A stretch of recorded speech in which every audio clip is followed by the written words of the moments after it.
Hey traders, welcome to our Sunday report. Great to see you all here. We're going to take a look at what we are expecting this week in the market. And not so coincidentally, it will in many ways shadow, not cover completely, but it will shadow a lot of what I have been talking about in the This Week in the Market report that we send out every Friday. So we are now 2 issues into the reboot. Thank you as always for the terrific feedback. This particular issue, I listened to a lot of the feedback was Rog. Some of the indicators we don't know. Jargon doesn't help us. Agreed. Can we have more charts? Can we have a few more explainers? So I think you're going to like a lot where we headed with this week's issue, especially in light of the fact that we tapped the brakes a little bit as we go into end of quarter, and then we can take a look at Q2 for the fresh page that it is. And that's where this gets very, very exciting. So let's take a look at what we've got coming up this week. Of course, this is a shortened week, so I'm going to jump on over to the economic calendar, and we can take a look together at what we've got coming up. Tomorrow, April 3, we do have OPEC meetings. Where's my handy dandy drawing tool? We do have OPEC meetings. So for those of you that have been looking at crude oil and unleaded gas, whether or not whether or not crude oil can continue higher, RBOB, what this means to energy stocks, this meeting will be definitely one of the pieces of that clarity that we continue to get when it comes to whether or not crude's going to continue to bounce, as OPEC seems quite committed to the production cuts that they have been committed to for some time. Now, remember, just because there's production cuts doesn't mean that everybody sort of turns off the spigot at the same time or slows down production. Not everyone is compliant.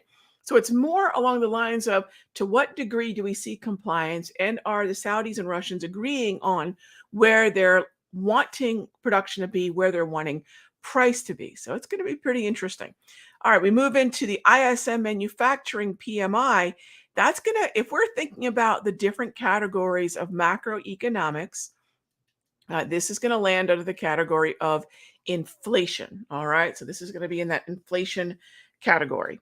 All right, so then we move on into Tuesday, JOLTS.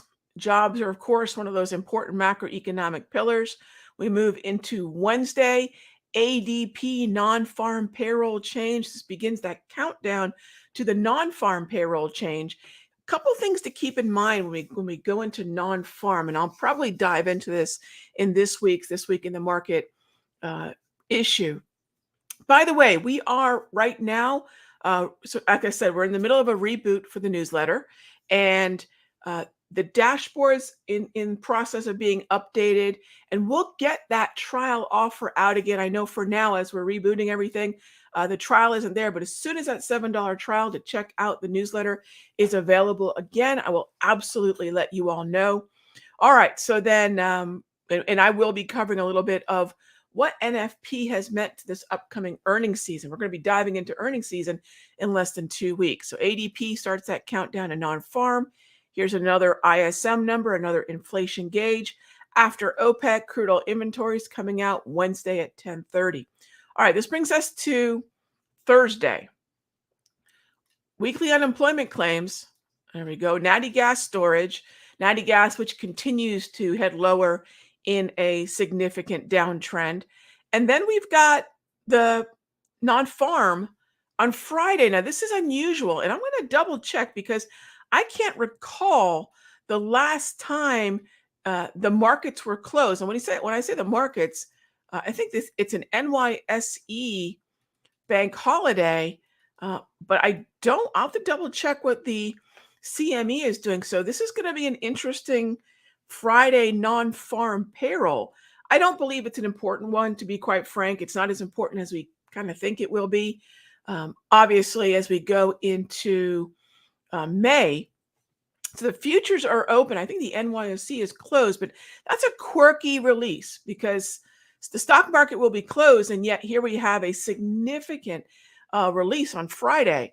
and then it's going to be open for, I guess, a short period of time, and then it closes as well. So one of the things I was, thinking about doing, and I haven't decided yet, is we might have a session on Friday just early to cover this, because this is significant data, gang. It lets us understand what's going on with the jobs picture.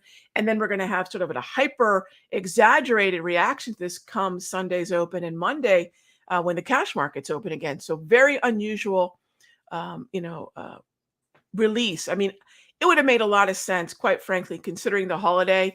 It would have made a lot of sense just to move this to the next week, which is something, we'll move non-farm from time to time. It's not always the first Friday of the month. So that's a quirky release, but we'll deal with it. And we might just do a bonus session on Friday. Stay tuned. I'll let you know if we do something like that. And all right, so that's the economic calendar. Remember, we've got here we go. We've got our expectations for rates. Take a look. And May, it's still pretty 50-50 as to whether we hold, that's the column on the left, or whether we hike, that's the column on the right. And again, in this week's issue, you can check it out. If you're a Sector Secrets Mastery member, I went ahead and uploaded the PDF into the Room Drive, so you can check that out at your leisure. If you have been a This Week's in the Market subscriber, you'll find it in that section in the dashboard. All right, so 50-50 shot. I explained this in the issue, what this means, what the implications are. Once again, 50-50 for the most part come June. But this is unusual. As we wrapped up the end of the quarter, this interesting little column started to pop up. And that's actually a very low probability, sub 6%, but very low probability for a cut in June. And then by the time we get to take a look, here we go, get to July, whether or not this is an actual cut or a hold remains to be seen, because it depends on what our current target rate is by the time we get to the July 26 meeting. Do we actually get to 5 to 5.25%, or do we continue to hold in the 4.75 to 5% column? So a lot of questions, which partly the ISM numbers will influence this look, as will, of course, this Friday's non-farm. And since futures are open and Fed Fund futures are a futures contract, this will be moving on Friday to give us a better idea of what that non-farm payroll number ultimately means to our expectations, also what we are communicating to the Federal Reserve regarding our expectations for what they are going to do. All right, so that is just a little bit of a quick take a look at the calendar there. And let's go ahead and jump into our charts. As always, if y'all have any questions, let me know. We can jump on in, and I will take them first come, first serve. If this is a symbol you're looking at, a question for me, as far as macro or even the Fed Fund futures we just took a look at, let me know. Happy Sunday, gang. Great to see you. Thank you, Jared. Thank you, Mark. Thank you, Frank. All right. First question is, Mr. Walker, can you help me figure out 1 hour targets for myself? Sure, Mr. Walker. We go through this pretty in depth in the Sector Secrets Mastery. I mean, obviously a 20-minute show. I'm not going to turn it into a workshop for targets. However, since if you are familiar with what we did with the DPMR class and what we did with the in the room, it depends on what the strategy is, right? So the first thing before we get to targets is, which strategy are we deploying? Is it a wave entry? Is it a DPMR entry, right? So I think ultimately what we want to remember is the structure dictates strategy, and the strategy is going to dictate the first target, right? So start there. If you know the strategies, then you'll go back and say, oh, that's right. If it's a swing trade, this is how I look at the target. And if it's a DPMR trade, we talk about the Pingala, that's how we take a look at the target. So let's go back and start to look at each strategy that I teach and say, all right, and is it specific to the 1 hour? No, not at all, right? Not at all. It's the same type of target process we'll use on a 5-minute day trade as we would the daily time frame, right? Okay, next up.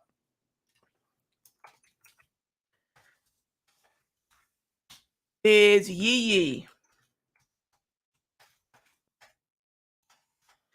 All right, how you doing, Yee Yee? Great to see you. Great to see you. Thank you. One of our Sector Secrets members. Great to see you, my friend. I'm looking for a brokerage to trade futures. Any recommendations? You mentioned that you don't trade. I don't day trade futures with toss. Yes, I do not day trade futures with toss. They don't have day trading margin unless you have an exorbitant amount of capital in your account. I don't remember what it was, and maybe that's changed, so I could be wrong. Um, TradeStation's good, but not a lot of folks use them anymore, and we don't support our indicators on their charts, so kind of tricky. What I would say is you check out, and I've heard good things about Tradeovate. That's a pretty popular one. I think you can still open an account with Infinity Futures, but I'm not 100% sure since I believe Ninja bought them. But I would say Infinity would be one to take a look at. Only problem is at some point they might put you on the Ninja platform, which I do not use nor support. So chances are it's TikTok that is going away. Tradeovate might be a really good place to look. Maybe AMP. I've heard mixed things, but generally good about AMP. And gosh, here's the thing: you can open an account with TradeStation, and once you have that account with TradeStation, you can execute through their platform, both their app, both online, and then you can use the data that you get by being a TradeStation customer. And you'll notice here, maybe you can't. Let me show you at the very bottom of my trading view charts. Do you see where it says TradeStation right next to my head? Just to the right of it. That's the TradeStation feed fueling my trading view. So I get real-time futures data because that's where you need to be in terms of if you're going to feed trading view. Otherwise it's going to use the delayed and sometimes dramatically delayed data. So that could be something to consider. Yee.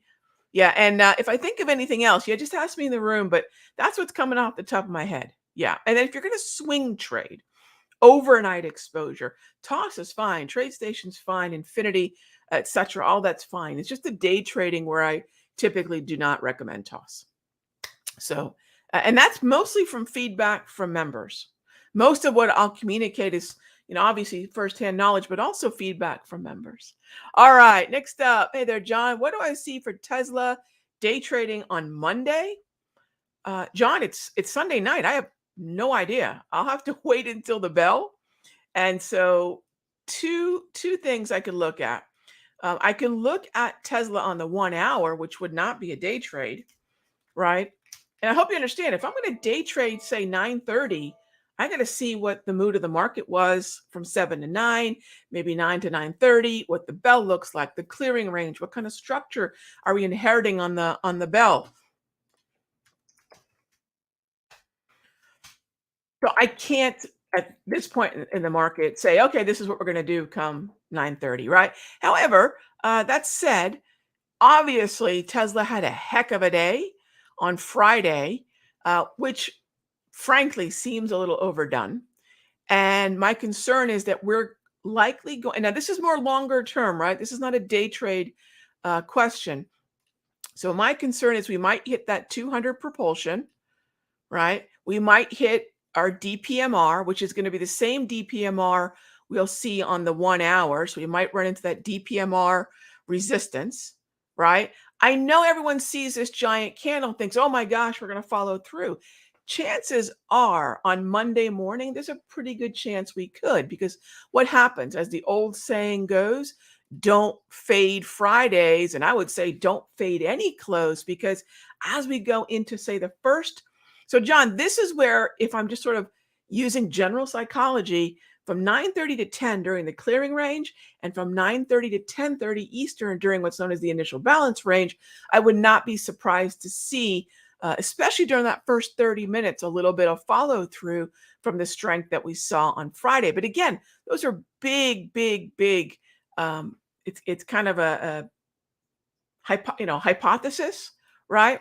Now, I guess the most important thing I could bring up is, if we are going to build ourselves a long position, I think the most important thing is, where are we long from, right? I mean, are we long from the close? Are we long from, say, a pullback into the wave uh, on one of the days that preceded?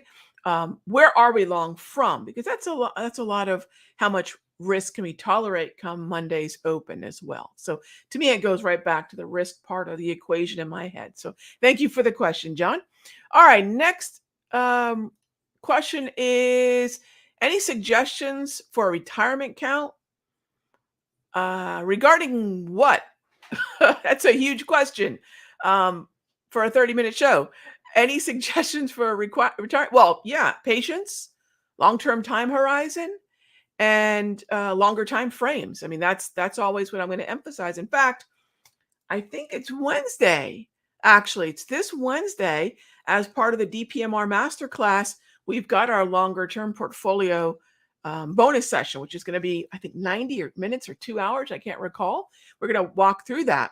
Gang, I don't recommend, look, I'm not here as an RIA. I'm not telling anybody how to manage their longer term portfolios. However, I don't believe in going to cash, right? That's not something I personally do. Another thing is I don't believe in buying at new highs. I don't believe buying frenzies. I think a longer term investment or retirement account has a time horizon of decades, right? I'm not measuring my retirement account.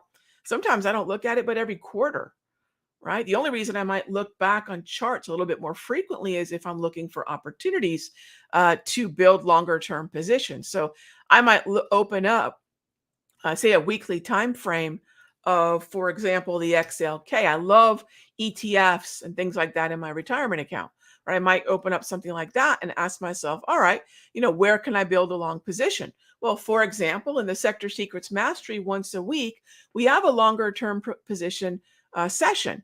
And we built a long position back here around 120 and change. So, that's a position that I have, but I'm not looking to grade it 2 months, 3 months, 4 months from now, maybe 6 months to see if it's heading in the right direction.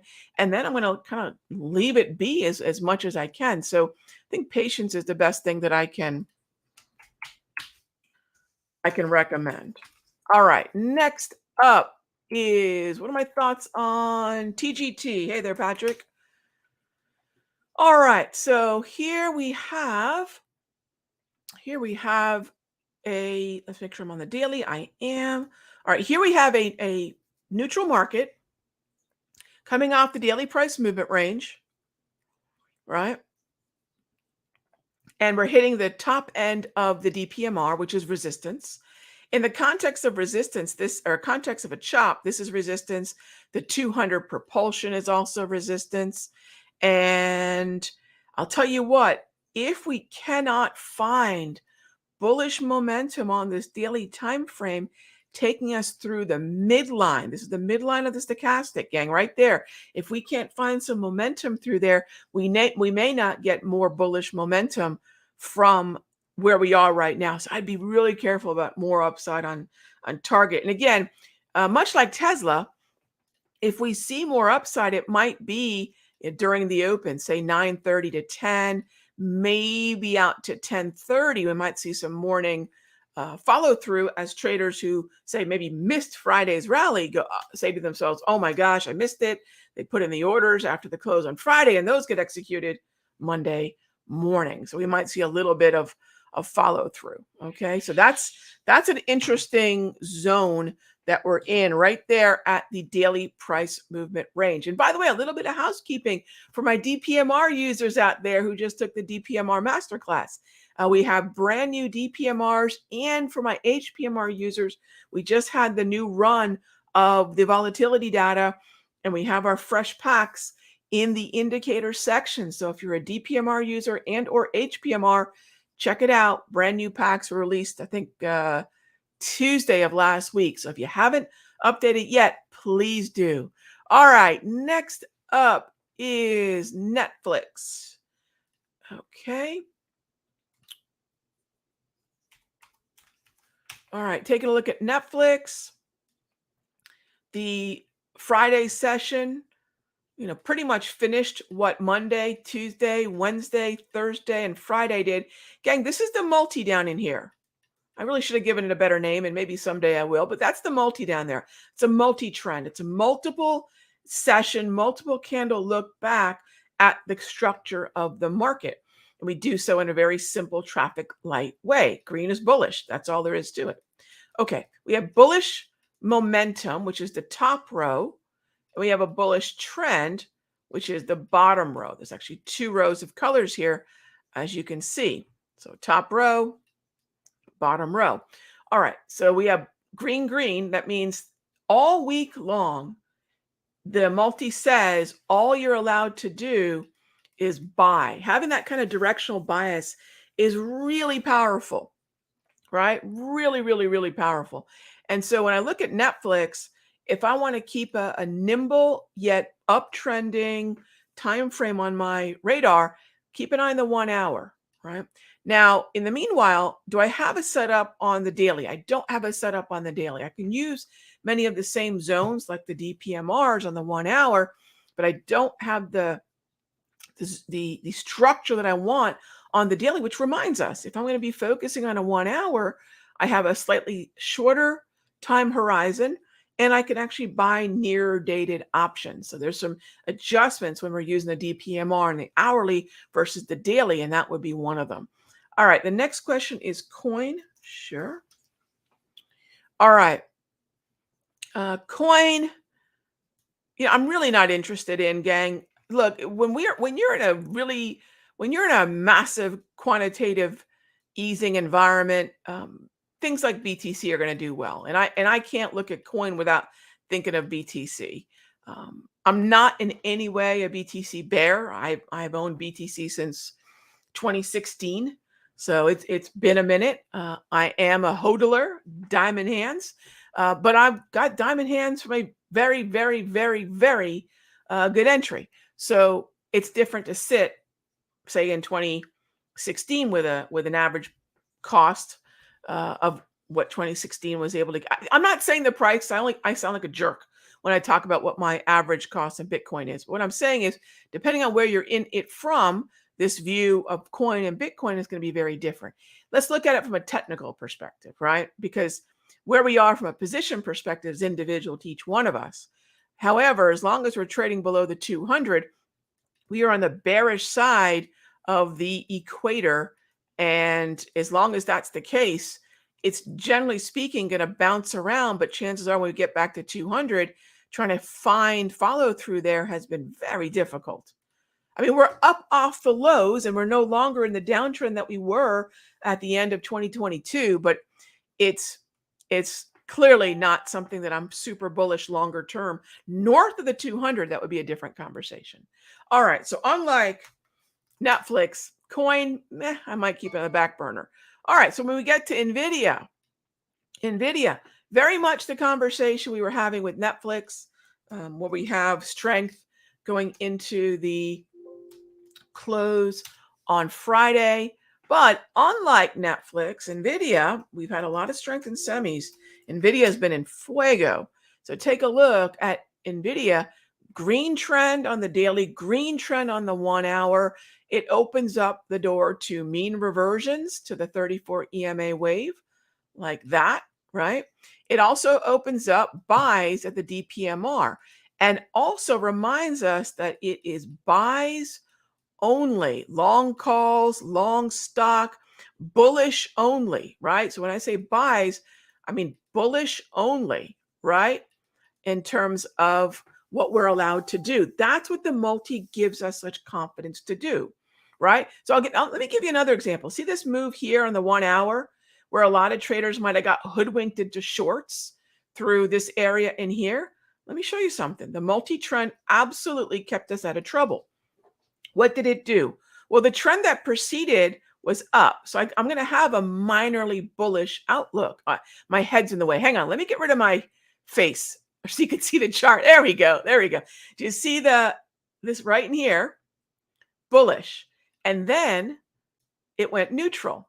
No problem. The lower row is yellow, as you can see here. So when the lower row went yellow, and see this right there, that is an oversold low. That is an oversold low on the stochastic. the slow stow, as I like to call it. That's a buy, gang. That's a buy, right? And then now that we're green, it's buys only. So there's a lot of advantage to having that directional confidence that something like the multi-trend can give us. A lot of help when it comes to understanding what we want to do. If at any time we're looking at a chart, we're thinking, well, I could be long or it could be short, don't trade that symbol. Okay. Let's see. On my Facebook, don't you love this? I'm getting spammed by myself. Isn't that fantastic? Hey, oh my gosh. If y'all are seeing on Facebook some jerk that looks like me with a Bitcoin bonus, tell him to go pound sand. That's pretty gutsy, huh? Spamming me during my own show with my own fake Facebook. All right. Okay. Moving on. What about treasuries? Am I saying always be invested, if not long, then short? I didn't say to always be long treasuries, my friend. I just said I'm always going to have some kind of position open. I personally don't believe in going to cash. But to your point, money's got to go somewhere, right? Money's got to go somewhere. Money doesn't go under the mattress as a general rule. So whether it's gold, whether it's physical commodities, whether it's treasuries, whether it's dollars, it's going to be somewhere, right? So what I'm always looking for is, where is that flow? If it's not tech, maybe it's staples. If it's not, where, that's what I'm always looking at. So I think a lot of times the market's give and take. It's flowing out of one place and it's flowing into another. And so if I can see those adjustments, that's what I mean. I don't want to go to cash. I've been to cash once in my life. I'll never do it again. And that was in '08. What I could have done is close certain positions that were beyond what I wanted to take in terms of loss of realized gains or just losses, period, and flow it into places that benefited during, say, '08. And regardless of the environment, that's an extreme example, right? But what I'm always going to look for is, where are the flows going, right? Where are the flows going? And then some folks might say, Rog, what about the inverse ETFs? Sure. Again, if that's where the flows are going. Does that make sense, TH? All right. Let's see. How nice. Now, Alice, gang, I'm just going to make sure, I'm going to flash this so you all know the scammers. This is a scam. These are pieces of garbage that are pretending to be me. I put it on the screen. Garbage, absolute basura. Then we have Alice here doing the same thing. I don't even know her name isn't Alice. Who knows who she is? Please, please, please do not get suckered. All right. And then Herman, look at this. Herman with two N's. Herman, your mother must be so proud. Please, gang, and this is on my Facebook, do not get if at any time someone DMs you pretending to be me, gang, I spend about $350. I'd say on average, I'm in the rooms with you all about 15 hours a week, at least about 15 hours a week. If you have a question for me, ask me in Charts and Coffee, ask me here during our Sundays, ask me in the room. Please know, I will never, never, never DM you asking for Bitcoin, managing Forex, and whatever else. I just won't do it. All right. So craziness. Okay. Moving on. All right. What else do we have here? So yeah, again, we have a lot of folks who are, yeah, I do stream on Facebook. And usually when I do, I get that kind of nonsense, unfortunately. All right. So there we go. Okay, so I think we got through all the questions, including the scammers too. Go figure. All right, gang. Tomorrow at 9 a.m., I'll be here at the Simpler Trading YouTube channel, and as well as my YouTube channel at Raghee Horner at YouTube. And we'll go into Charts and Coffee. We'll talk about what we've got coming up this shortened week. Remember, Monday through Thursday this week. All right.